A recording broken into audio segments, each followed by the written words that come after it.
Welcome to another episode of Strategic Minds Making Money Moves, putting those strategies together to get that green. Today we have a wonderful guest. Now this one I have to be honest. This one's a little bit special to me. We have with us today Tashana Thompson from Beyond Business Solutions.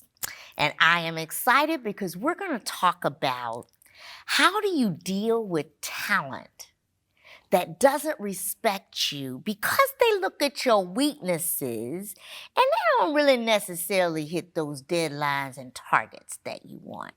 Now, we all can relate to that when we have that really, really nice leader. So welcome, Tashana. Oh, Vicki, thank you so much for having me. It's a pleasure. Delighted to be with you. And I'm more excited to have you. So, Tashana, will you share with the audience about Beyond Business Solutions? Sure. Beyond Business Solutions is a 14-year-old marketing agency, and we are really full service, but with one goal in mind. So I call myself a relationship marketer because I'm all about relationships. Business is about relationships, and you and I know that more than anybody, right? And our goal is really to help our audiences build real relationships with their audiences that lead to real dollars. Okay. And I'm all about that green. Exactly, right? So, that's what we're all about. And we have several tactics that we do to get our folks there: social media management, email marketing, a ton of strategy, which I love. And we really take those things on and serve as an outsource agency for entrepreneurs and small businesses that are looking to take their businesses to the next level.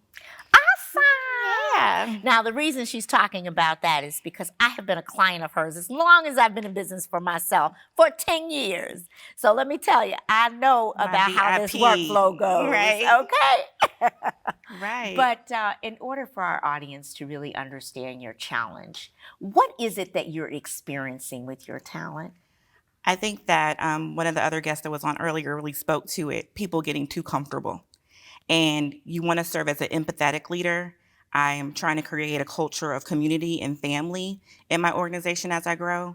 But it seems like I'm taking it too far and they taking it too far too, right? And really, there not being an understanding of who works for who here, who's paying who. And I know that a lot of that is on me as a leader that's trying to be, like I said, empathetic and really wanting to feel like I'm creating a sense of community. But they taking it too far. Okay, and we're going to talk a little bit about that today and talk about some strategies around how we can get there. But I want to ask you a couple questions first. Sure. How do you show up when someone doesn't meet a deadline? What do you do? I'm pretty direct, as you know, and I let my disdain or disappointment be known. However, I don't know that in my business that I have really key established points of, okay, you don't do this, you're not getting paid, or, some type of repercussion for not meeting a deadline. It's like, okay, hurry up, get it to me as soon as you can. Like, what's the recourse, right? So that's the challenge. That's a real challenge. Like, if expectations aren't met, what will happen? Now, are these employees of yours or are these people that you are partnering with? They're contractors of mine. Okay. Yes, they're contractors of mine.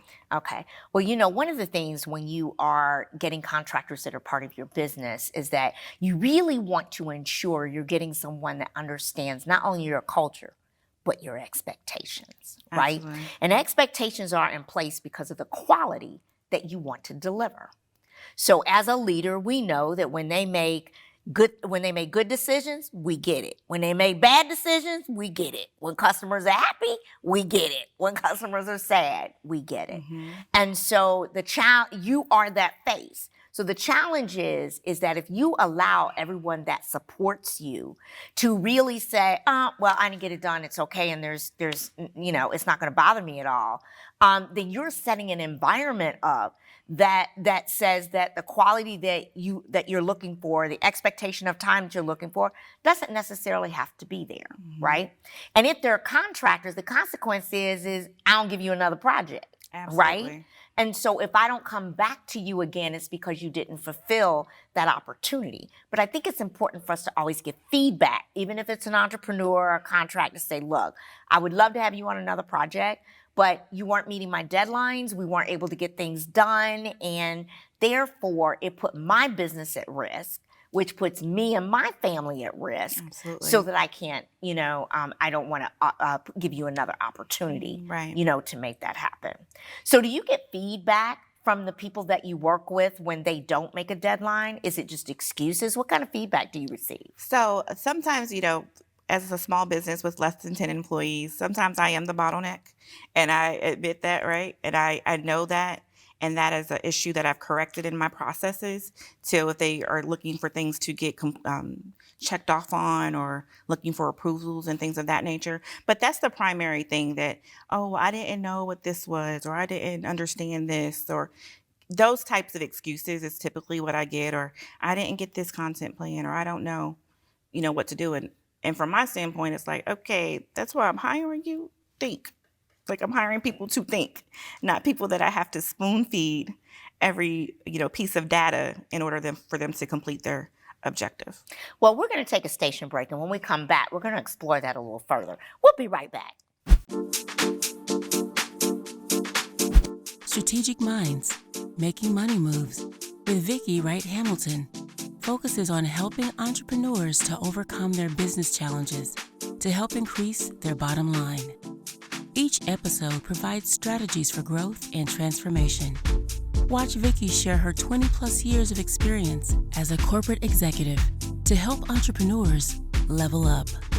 Strategic minds making money moves to get that green. The thing we have to think about is, I'd like to give you something to consider.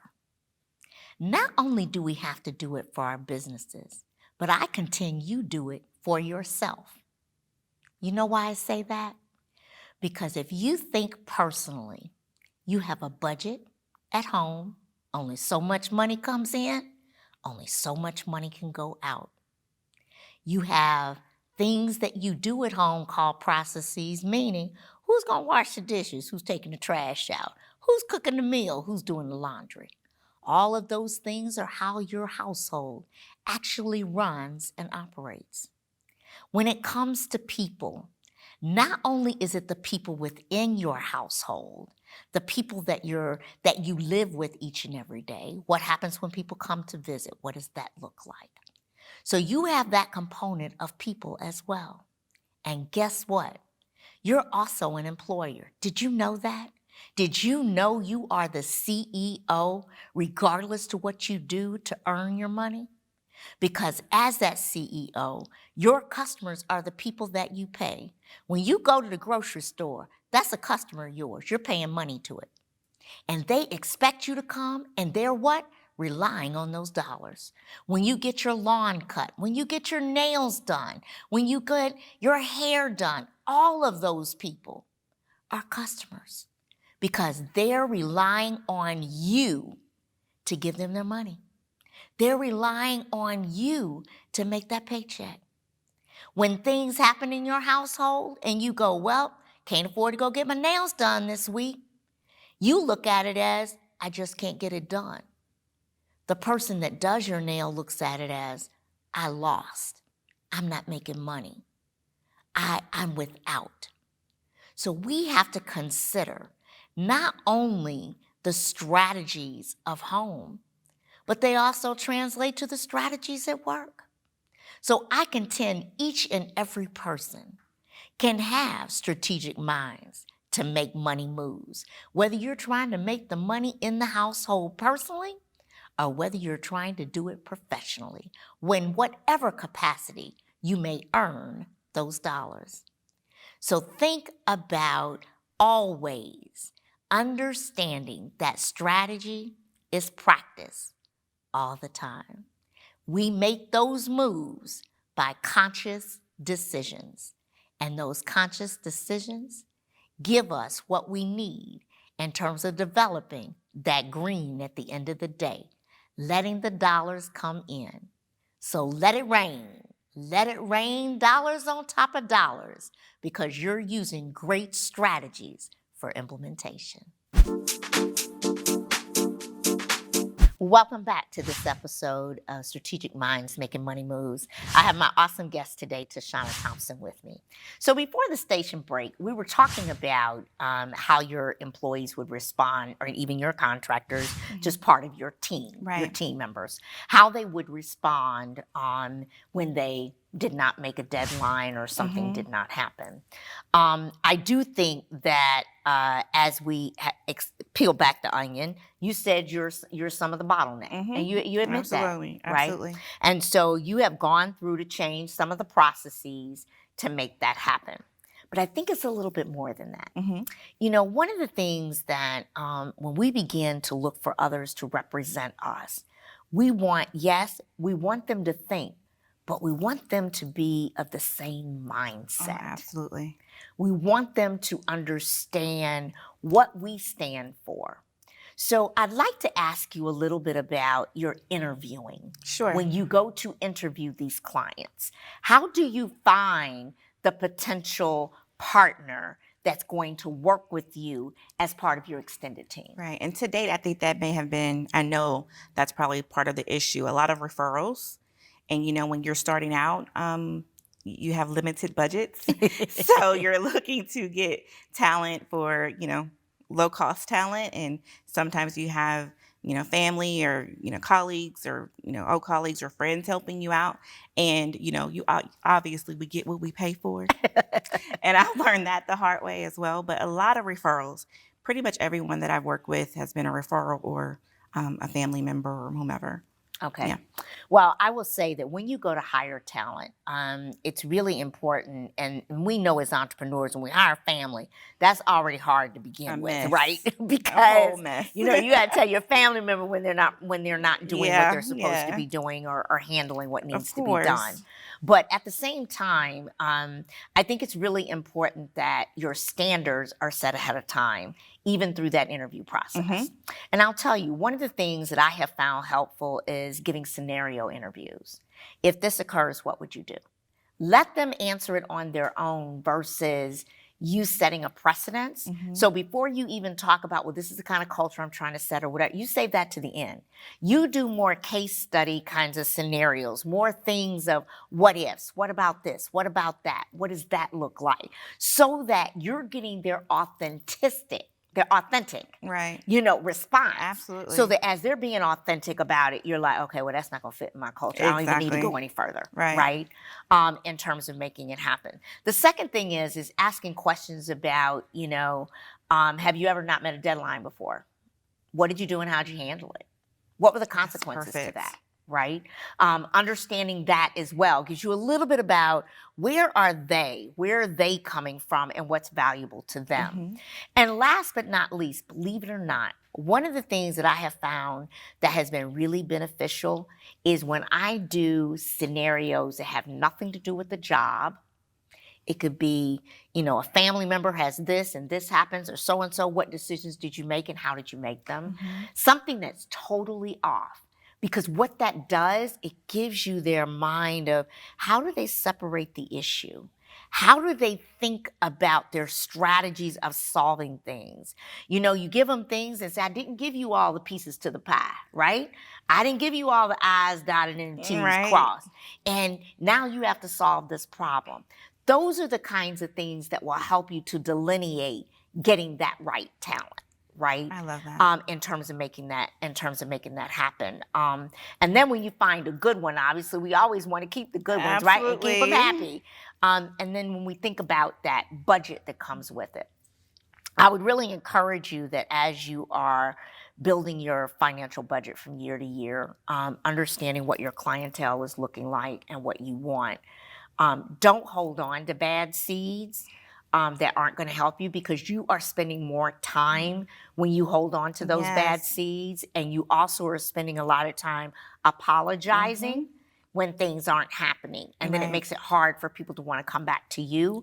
But when you have those bad seeds, don't just, you know, there's a thing sometimes where you can say to people, you know, this just isn't working out here.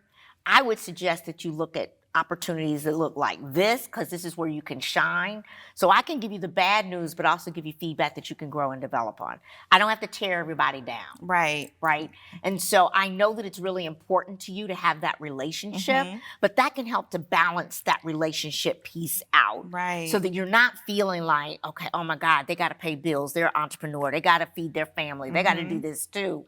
And you're taking all that pressure on personally. Right. But rather take the opportunity to say, not working here, but I think you would be great at this. Right? Exactly. And I think this is where you should shine. So if you want to use me a reference for something like this, I can support you 100%, right? Because this just wasn't a fit in terms of what we're looking for. Exactly. Right, and time-wise and things like that. When your employees or your team members come back to you and they've given these excuses and you come back and you say to them, okay, just get it to me as soon as possible. How do you feel? Angry and embarrassed. So if I have to tell a client that something's behind, which typically doesn't happen, but every blue moon it does, that's embarrassing. If there's something that I've given to someone else, or I take it on myself, because that's me, I'm the fixer, right? And it throws my timeline completely off of what I have to do, and then I'm up all times of the night and up at 4 a.m. getting projects done that I shouldn't have had to have my hand in the first place. So, yeah. So you feel angry. And what do you do about that anger? How do you handle that? Drink wine? No.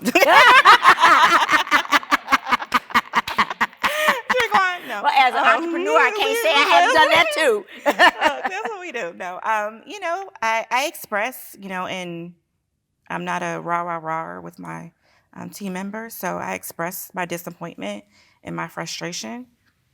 I mean, what are you gonna do? Move on. Okay. Well, the reason I ask you that is because I think that as entrepreneurs, there's one thing that we have a tendency to forget. We are in it 500%. Nobody loves that business like we do. But the impact on your health, oh, absolutely, can be monumental. Absolutely. When you have things around you that are not going well. Oh. So yes. I would encourage you that, I know you get angry, but we have to, it's fine to feel the emotion. We all should feel it. But we need to know how to properly deal with it. Absolutely. Because next it's high blood pressure, it's this, it's that, and the weight on us, the stress on us shows up. And you've got a family. Absolutely. And if we make a priority, exactly. And if we make a priority, it's not going to be the employees first, right? Absolutely. It's your family is number one to you. Of course. And that's what you do. And your business is to help to support that. Right. So I would just strongly encourage you to continue to think about your wellness. Sure. We're going to take a station break. And when we come back, we're going to follow up with a few more tips and see if we have any questions from the audience or any advice. We'll be right back. Strategic Minds, Making Money Moves with Vicki Wright-Hamilton focuses on helping entrepreneurs to overcome their business challenges to help increase their bottom line. Each episode provides strategies for growth and transformation. Watch Vicki share her 20-plus years of experience as a corporate executive to help entrepreneurs level up. Strategic Minds Making Money Moves to get that green. The thing we have to think about is I'd like to give you something to consider. Not only do we have to do it for our businesses, but I contend you do it for yourself. You know why I say that? Because if you think personally, you have a budget at home, only so much money comes in, only so much money can go out. You have things that you do at home called processes, meaning who's going to wash the dishes, who's taking the trash out, who's cooking the meal, who's doing the laundry. All of those things are how your household actually runs and operates. When it comes to people, not only is it the people within your household, the people that you live with each and every day, what happens when people come to visit? What does that look like? So you have that component of people as well. And guess what? You're also an employer. Did you know that? Did you know you are the CEO regardless to what you do to earn your money? Because as that CEO, your customers are the people that you pay. When you go to the grocery store, that's a customer of yours. You're paying money to it. And they expect you to come, and they're what? Relying on those dollars.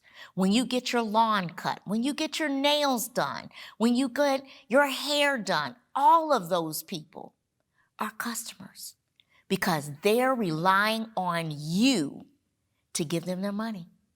They're relying on you to make that paycheck. When things happen in your household and you go, well, can't afford to go get my nails done this week, you look at it as, I just can't get it done. The person that does your nail looks at it as, I lost. I'm not making money. I'm without. So we have to consider not only the strategies of home, but they also translate to the strategies at work. So I contend each and every person can have strategic minds to make money moves, whether you're trying to make the money in the household personally or whether you're trying to do it professionally, when whatever capacity you may earn those dollars. So think about always understanding that strategy is practice all the time.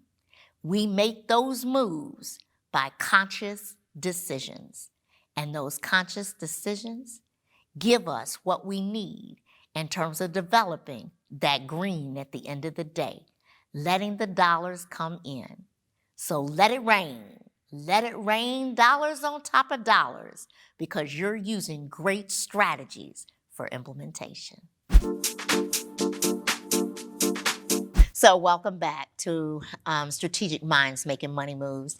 So Tashana, as as we were finishing that conversation and talking about some of the things you can do, one of the last things I want to leave you with as you begin to think about this, and thinking about yourself, your family, your business, the kind of talent you bring in and how you bring in talent, the kinds of questions that you ask, and all of that. I know it's hard that when you have these high expectations, you're letting them know that, but you're really nice because you are that true relationship person, and you're really nice. The thing that I think you have to always remember is your nicety won't pay your bills if your back engine doesn't work. Oh, I love that. Oh, your nicety won't pay your bills if that back engine does not work. So you have worked too hard and too long to get to this point. Absolutely. And to be in business for 14 years, which is commendable within itself. Thank you. But to be in business for 14 years, I think it's really important for you to remember those priorities as you're moving forward, because that is your baby. Absolutely. Right? And you've done a lot to build it and to make it what it is. Absolutely. So, when those things are happening, it's going to take a process, it's going to take some time, but I would encourage you as you're bringing on other people and as things are happening, maybe have your team group call meetings as if it's your own, their employees, right? As you're doing your staff meetings, those kinds of things, those reminders, the constant communication, letting them know about, what you're looking for and why. Letting them know as a company how, we're doing really well, but we've missed, 20% of our deadlines. And that's just not acceptable, right? But doing those kinds of things as a group and also getting their buy-in as to how you can help. Because you may think there's some things that you're a bottleneck on, they may think it's some other things that exist too. Right. And so in order for you to look at it holistically, because none of us are perfect, we all have our areas, but as you look at it holistically, understand from their perspective what they see, because you might find some things that you also can improve on in that process. Love it. So let's ask our audience, do you have any questions? Yes, I have. I guess it's a question compound. Okay. I want to say that I really empathize with your situation in terms of dealing with the contractors, because I'm a lot like you. But what I've learned over the years is that we are who we are, and our natures are what they are. And to even try to begin to change them brings a lot of frustration and anxiety and angst. And we really don't want that. So you might want to consider getting yourself a bad cop if you can afford it. Yes. Yes, I love that idea. Yes, that would be my suggestion. And I've seen it work. I've seen it work in a couple of organizations, and it works really well. Yes. With a guy who's, or the lady, Right. who's very empathetic and nice, they can continue to be that way. Mm-hmm. And have somebody else deal Right. with those issues they're not willing, not that they're not willing to deal with, but they're not really, they're not made up in such a way, they're not made up in such a way that they can deal with those effectively. Right. And that is one of the things that I did this year, was to bring in a COO to kind of run my team meetings and things like that. And, I was almost like, oh, you're being too hard on them, or you're a little rough, like, So I have to let that bad cop be the bad cop, and they get it. They get it, right? But that's part of that Right, balance it's a of balance, that relationship. right? I love that. Thank you so much for that. So thank you so much. Will you all join me in thanking my guests today on this episode? Thank you, Vicki. So I hope you'll join in with us next week on our next episode of Strategic Minds Making Money Moves. See you then.